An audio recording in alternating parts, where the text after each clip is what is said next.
ریت کے محل میں چھپا راز۔ دبئی کی عظیم الشان عمارتوں کے سائے میں جہاں آسمان چھونے والی عمارتیں صحرا کی ریت سے سر اٹھاتی ہیں، ایک نوجوان پاکستانی لڑکی عائشہ اپنے خوابوں کی تعبیر کی تلاش میں تھی۔ وہ ایک ماہر سافٹ ویئر انجینئر تھی جو اپنے وطن سے دور اس چمکتے دمکتے شہر میں اپنا مستقبل تلاش کرنے آئی تھی۔ عائشہ کے پاس سب کچھ تھا، ایک اچھی نوکری، ایک خوبصورت اپارٹمنٹ اور ایک روشن مستقبل۔ لیکن پھر بھی اس کے دل میں ایک خلا تھا، ایک ایسا خلا جو نہ پیسے سے بھر سکتا تھا نہ شہرت سے۔ ایک دن جب وہ اپنے آفس کے بلند و بالا عمارت سے باہر نکلی تو اس کی نظر ایک بوڑھے عرب آدمی پر پڑی جو سڑک کے کنارے بیٹھا تھا۔ اس کے ہاتھ میں ایک پرانی زنگ آلود چابی تھی جسے وہ بڑے احتیاط سے پکڑے ہوئے تھا۔ بیٹی، کیا تم مجھے مدد دے سکتی ہو؟ بوڑھے نے اردو میں پوچھا، جس نے عائشہ کو حیران کر دیا۔ جی ہاں، کیا مدد چاہیے آپ کو؟ عائشہ نے پوچھا۔ بوڑھے نے مسکرا کر کہا، یہ چابی ایک ایسے خزانے کی ہے جو اس شہر کے دل میں چھپا ہے، لیکن میں اب اتنا بوڑھا ہو گیا ہوں کہ اسے تلاش نہیں کر سکتا۔ کیا تم میری مدد کرو گی؟ عائشہ نے ایک پل کے لیے سوچا۔ اس کا دماغ کہہ رہا تھا کہ یہ کوئی پاگل پن ہے، لیکن اس کا دل اس رسمئی سفر پر جانے کے لیے بے چین تھا۔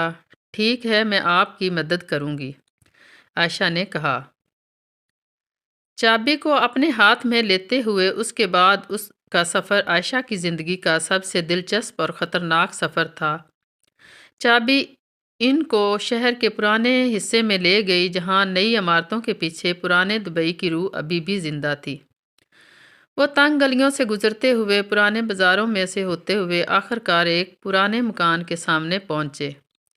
عائشہ نے چابی سے دروازہ کھولا تو اندر ایک حیرت انگیز منظر تھا۔ پورا کمرہ کتابوں سے بھرا ہوا تھا، پرانی کتابیں، نایاب خطوط اور قدیم نقشے۔ یہ دبئی کی پوری تاریخ تھی جو اس کمرے میں محفوظ تھی۔ یہ ہمارے ملک کا اصل خزانہ ہے، بوڑھے نے کہا، جو اچانک وہاں پہنچ گیا تھا۔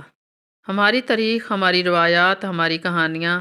میں چاہتا تھا کہ کوئی ایسا شخص اسے سنبھالے جو اس کی قدر کرے۔ عائشہ کی آنکھیں چمک اٹھیں۔ اسے احساس ہوا کہ اس کے دل کا خلا بھرنے کے لیے یہی تھا۔ ایک مقصد، ایک ذمہ داری۔ اگلے کئی مہینوں میں عائشہ نے اپنی نوکری کے ساتھ ساتھ اس خزانے کو ڈیجیٹل فارم میں تبدیل کرنے کا کام شروع کیا۔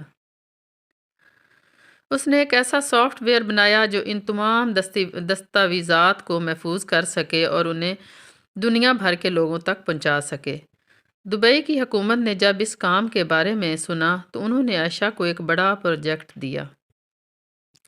پورے متحدہ عرب امارات کے ثقافتی ورثے کو ڈیجیٹل فارم میں لانے کا کام۔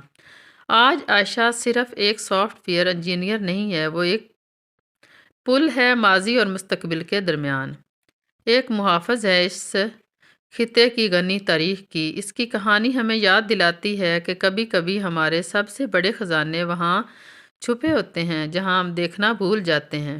عائشہ نے سب سے قیمتی خزانہ ڈھونڈ لیا، اپنی زندگی کا مقصد، اور اس کے ساتھ اس نے ایک ایسی دنیا کو بچا لیا جو ریت کے نیچے دفن ہونے کے قریب تھی۔